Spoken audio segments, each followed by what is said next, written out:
Je remonte à bord du GP, 800 pour les sanctionner. Tout s'est passé comme prévu, je prépare l'album de l'année. Quand Ninho a sorti cette phrase au tout début de l'année, et quand il a choisi la date du 22 mars, il pouvait pas du tout se douter que quelques jours avant la sortie de Destin, le fameux album de l'année, le groupe le plus puissant de l'industrie musicale choisirait de sortir du silence, après 2 ans sans album. Et il pouvait encore moins se douter du fait que leur tout nouveau son, ODD, sortirait le même jour que son album, précédé par près de 20 heures de live, avec des centaines d'analyses du genre « Ouais, mais si la Terre elle se rapproche de 9 km par minute, et que le mouvement de caméra se centre sur la ville du Caire, actuellement, si on tient compte de la rotation de la Terre, elle arrivera approximativement vers 20h à l'emplacement exact du centre de Paris. Et on se demande pourquoi Paris, tiens, c'est pas comme si on était en France, oh là là, théorie du complot, on nous ment. Ce groupe est tellement énorme, il est tellement respecté et tellement mythique que tout le monde en a parlé, tout le monde est resté plusieurs dizaines de minutes sur le live de la Terre, y compris moi, en oubliant quand même beaucoup au passage le fameux album de l'année, à part quelques groupies irréductibles de Ninho qui défendent bec et ongle la qualité énorme du projet. Et il y a de fortes chances que les deux frères réservent le même sort à RK et Zola en décidant de sortir leur projet exactement le même jour qu'eux. Mais ceci étant dit, Ninho a toujours été un énorme acteur de l'industrie. Pour vous donner une idée du succès de Destin, il a été streamé 17 millions de fois en 24 heures uniquement sur Spotify. Donc il a peut-être fait quelque chose d'énorme cette fois-ci, et peut-être même que Destin a une infime chance de devenir l'album de l'année, en tout cas aux yeux de certains. Même si les deux frères risquent de frapper vraiment très fort, surtout après l'énorme succès du clip. Pour vous rendre compte de l'étendue du raz-de-marée provoqué par PNL, dites-vous que j'en ai plus parlé que de Ninho dans l'amorce d'une vidéo sur l'album de Ninho. C'est chaud quand même.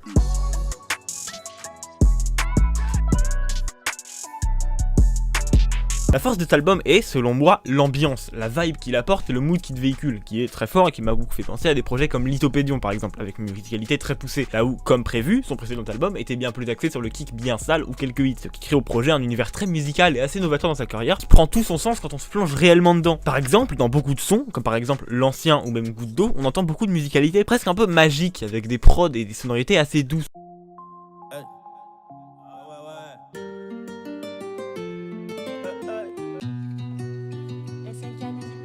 Qu'on entend que très rarement en général, et qui nous plonge directement dans une ambiance particulière, propice à l'émotion, et même pourquoi pas à la mélancolie, qui permet de nous plonger directement dans le bain et de nous rendre réceptifs à ce qu'il a à nous montrer. Des sonorités qui sont en plus très liées au flow qu'il adopte, bien moins énervées et binaires qu'à l'époque de ce précédent album, dans lesquels c'était soit un rap ultra kické comme dans Laisse pas traîner ton fils ou autre, La puce est pleine de bolos, et mon pétard s'en fout que tu sois balèze, l'équipe est au KF, la peufra vient du riff. soit des tubes ultra fédérateurs, genre évidemment, hein, on va pas se le cacher, Mamacita.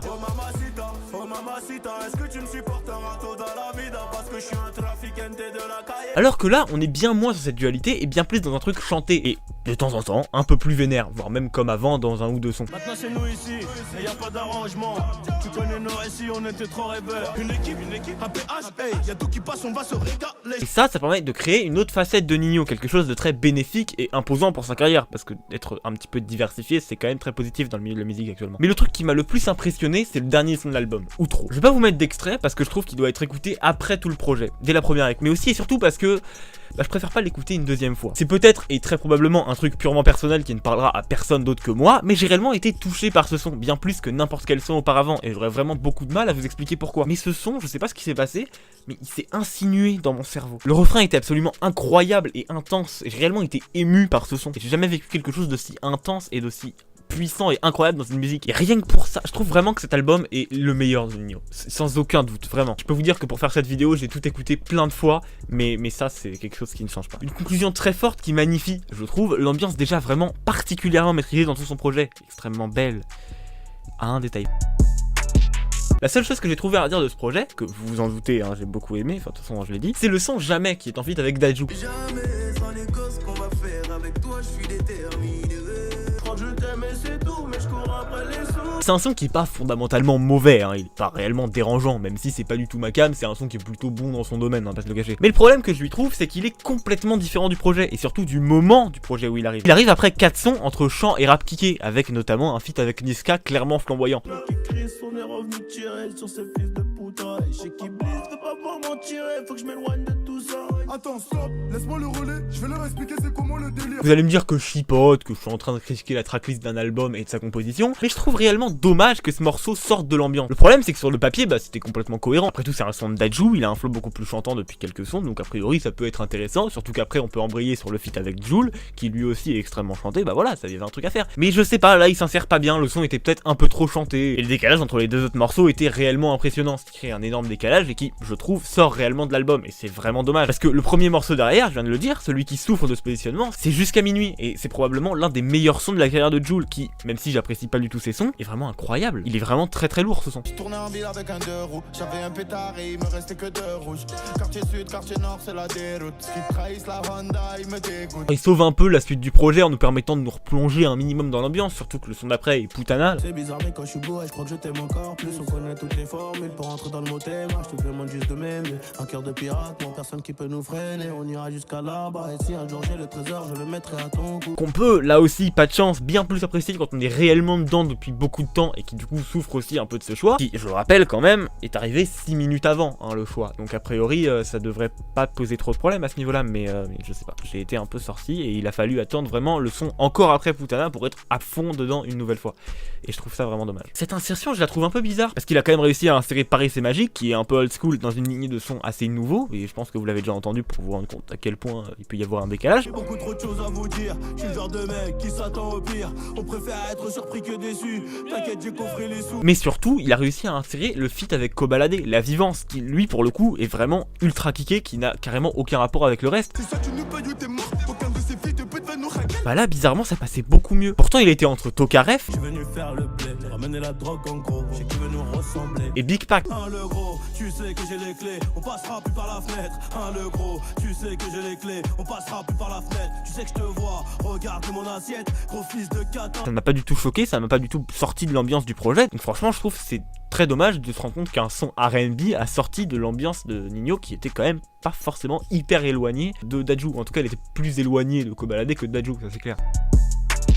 Si le son est aussi différent du reste du projet, si le son avec Niska est bien trop flamboyant, si Jusqu'à minuit est à mon sens le meilleur son de la carrière de Jul, c'est parce que les feats sont complètement différents de ceux qu'on voit d'habitude. Parce qu'en général, dans des feats, on a des sons qui entrent souvent dans l'univers d'un artiste en laissant un petit peu de côté l'univers de l'autre. Et le résultat peut être plus ou moins bon, ça peut aller de 113, le dernier feat Booba Damso en date, Mal à l'aise comme ça de putain qui allait en trop de clientèle de duc sur fils de pute, ça commence bien. à Noche, le feat La Crime Damso, on va pas en revenir dessus je pense. Tu sais, des fois la nuit je m'ennuie.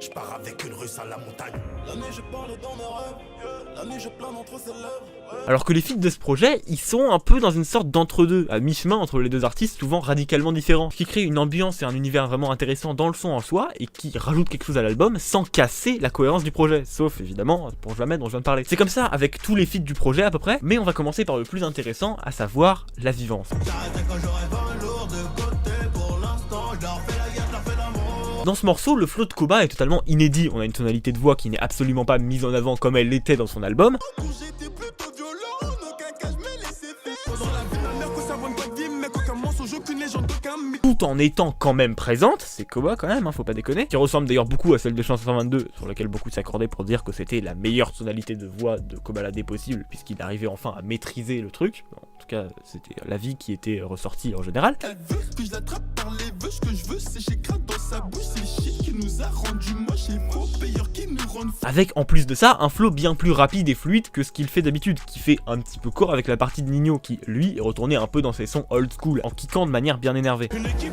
un PH, hey, y'a tout qui passe, on va se régaler. Je suis dans le despi, et ma pétasse, t'as le cul bombé, je sais que t'as regardé. Qui apporte une richesse particulière en album, tout en justifiant le fait qu'il revienne à ses fondamentaux, tout en gardant quelques sonorités communes avec Destin, donc les fameux trucs un peu magiques, qui d'ailleurs étaient déjà un peu présentes dans Comme Prévu et dans 1000. Donc là, en gros, on est entre l'ancien Ninho, le nouveau Ninho et Kobalade. Voilà, c'est un truc qui se pose là quand même, il est vraiment super intéressant, et d'ailleurs Ninho le qualifie lui-même de classique. Une autre collaboration très intéressante, c'est celle avec Fawzia, Money. Une vie compliquée, je voulais des gros lovés, des billets colorés tout en vert.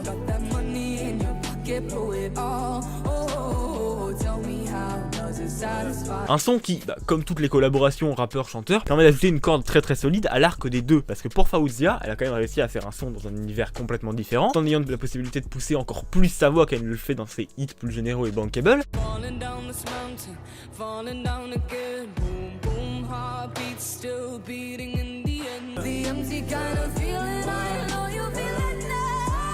Alors que pour Ninho, il a fait quand même un son dans un délire R&B avec une chanteuse qui devient souvent un argument choc en la faveur de l'artiste, un succès d'estime qu'il a bel et bien réussi à obtenir. Un peu comme quand on félicite Orelsan d'avoir ramené IBI dans son dernier album par exemple.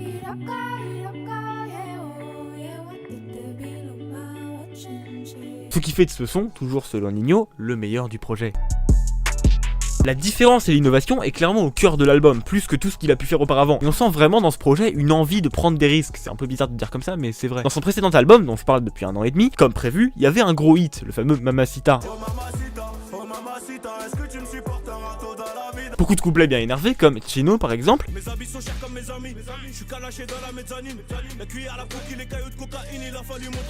Des gros feats bien flamboyants, avec uniquement des grands noms et quelques légendes, avec beaucoup de rappeurs qu'on voit qu'en feat, genre Fianso et Nekfeu par exemple. Et quelques sons un petit peu plus tranquilles, un peu plus touchants, comme Prévu ou El Mahu, dont la forme essaye d'ailleurs de mettre l'accent sur l'émotion et les paroles.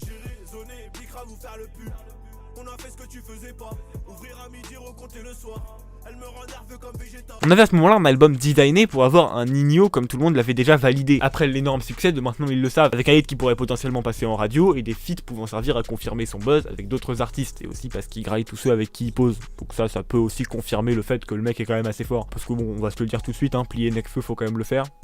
Bravo. Et dans ce projet-là, on a des très gros noms, certes, mais qui sont pas du tout dans l'univers auquel ils nous avaient habitués. Seulement 2 ou 3 sons qui ressemblent potentiellement au Ninho qu'on connaît. Aucun totalement pensé pour être un hit, parce que même Putana et le feat avec Dadju n'est pas aussi puissant que le refrain de Mamacita, va falloir qu'on soit sérieux 2 minutes. Et tout ça, ça prouve qu'il avait envie de faire un album complet et cohérent, duquel on pourra pas forcément extraire de gros succès estivales. Et le plus impressionnant pour ça, c'est le choix de ses feats, dont j'ai déjà parlé, mais le fait de collaborer avec Fawzia, qui est totalement inconnu en France, Tito, un gars à lui ok, mais qui a quasiment pas de buzz actuellement, surtout si on le met en comparaison avec Ninho, et même avec Fally Ipupa. En ramenant ces gens-là plutôt que de ramener des Jokers, des Alonso, etc., ça prouve qu'il perd un peu de vue l'objectif de faire des ventes, un positionnement que je trouve vraiment très bien pour lui. Parce que préférer faire des sons profonds et complets avec des paroles et des thèmes ultra travaillés, poussés, avec une œuvre complète, plutôt que de faire des mixtapes tout le temps, bah je trouve que c'est cool, parce que bah, si on veut écouter des bangers de Ninho, il en a déjà fait des milliers quoi. Et surtout les meilleurs bangers de Ninho, bah ils sont en feat. Donc a priori ce serait dommage quand même. Ninho a quand même l'étoffe d'un visionnaire quand on y pense, hein. Il a sorti Ils étaient pas au courant, suivi de Maintenant Ils Le Savent, puis Comme prévu, ce qui souligne bien son côté devin et très intelligent, parce que quand même la prédiction fallait la sortir, hein. C'est-à-dire qu'il allait le péter après Maintenant Ils Le Savent, revendiquer avant que bah, les gens le savent quoi. Dans chacun de ses projets, j'ai l'impression qu'il a parlé de thèmes en lien direct avec le stade de développement de son destin. Donc en fait finalement le destin est peut-être une finalité pour le début de quelque chose de nouveau, on ne sait pas, peut-être que c'est l'album de la maturité, aucune idée. Mais ici, plus que dans n'importe quel projet précédent, je trouve que l'album porte particulièrement bien son nom. Puisqu'il ne fait pas exception et qu'on y retrouve exactement ce que vit Ninho actuellement, à savoir la réussite et peut-être même la décadence dans un futur plus ou moins proche. Une crainte toute nouvelle pour ce projet, le fameux album de la maturité. Génial. Et l'intérêt d'un fil rouge comme celui du destin, qui a l'air de s'étendre sur toute sa carrière et tous ses projets, c'est qu'il peut parler de plein de choses, à commencer par exemple par le rapport avec ses fans, parce qu'on sent qu'il perçoit un décalage entre ce qu'il fait et ce qu'on veut qu'il fasse, ou du moins ce qu'il pense qu'on veut qu'il fasse. Je sais pas pourquoi j'ai mal, je dois garder la mentale, je dois faire que du ça. Par exemple dans cette phrase, il dit qu'on veut de lui des sons comme il les fait depuis des années, alors que dans l'intégralité du projet, comme je viens de l'expliquer, il est parti dans des délires complètement différents et innovateurs pour lui, ce qui prouve que, bah, comme tous les rappeurs, il a peur de la réception de la nouveauté par son public. Ce qui crée du stress et un besoin de ne pas décevoir, et par conséquent, rend moins heureux. On disait qu'on allait sourire quand on aurait le zéyo.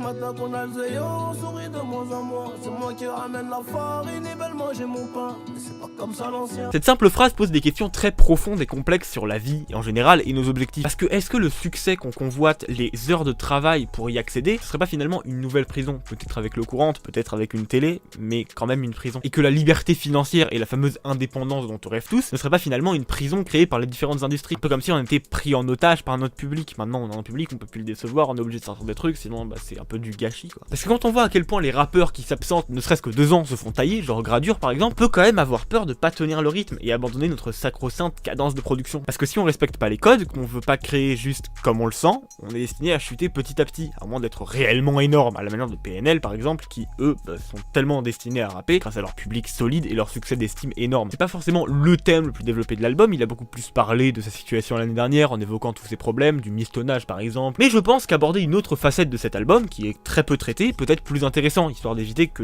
tous les analystes rap se répètent, surtout que je suis pas un analyste rap et que du coup bah ils vont me niquer, donc je préfère vraiment parler d'autres choses dont on ne parle pas, comme ça au moins j'ai un monopole. Pour conclure, l'album est une énorme réussite, autant du côté des ventes et des streams dont je parlais tout à l'heure, que dans le succès d'estime, parce qu'il a énormément diversifié son rap avec cet album. Et ça c'est probablement grâce à tous les feats qu'il a fait l'année dernière, toutes les nouvelles influences qu'il a apportées dans le projet. Pour vous donner une idée, j'ai quand même parfois repéré des similitudes assez légères avec le flow d'Al Capote, enfin, faut quand même pas déconner. Et y'a v'là les corps à terre après les coups de feu. Et moi je peux pas perdre le nord, tu sais qu'on y pense depuis tout petit peu. Cette pute me masse le cou, après je lui casse le cul. C'est aussi grâce aux feats dans des univers totalement différents qui ont le potentiel de devenir des putains de classiques, ou en tout cas des références pour la suite de la carrière de rappeurs et chanteurs avec qui il a posé. Et je pense notamment à Jul et Koba, qui je pense devraient s'inspirer de ce qu'ils ont fait maintenant. Parce que là je trouve vraiment que tous les artistes qu'il a invités étaient à leur meilleur niveau. Et pourtant c'est un truc totalement nouveau pour eux. Et d'autant plus de la carrière de Ninho, qui a réussi à un petit peu jouer sur tous les terrains et à incorporer un style un petit peu moins développé dans tous les précédents albums, de manière beaucoup plus assidue, on va dire. Et pour répondre à la question de mon titre, ce ne sera probablement pas l'album de l'année, ne serait-ce qu'à cause de PNL ou de tous les rappeurs dont on peut attendre un retour cette année. Mais je pense que ce projet, ou en tout cas certains sons, deviendront mythiques, et il est même possible que l'album devienne un putain de classique, même si je manque un peu de recul à ce niveau-là. Et c'est pas jamais qui va l'en empêcher, même si c'est vraiment très dommage pour le son avec Jul et Putana. Force à Ninho pour la suite, continue à nous sortir des dingueries comme ça et tout ira bien, ton destin sera très radieux. En tout cas, on se retrouve la semaine prochaine pour un album qui a beaucoup fait parler.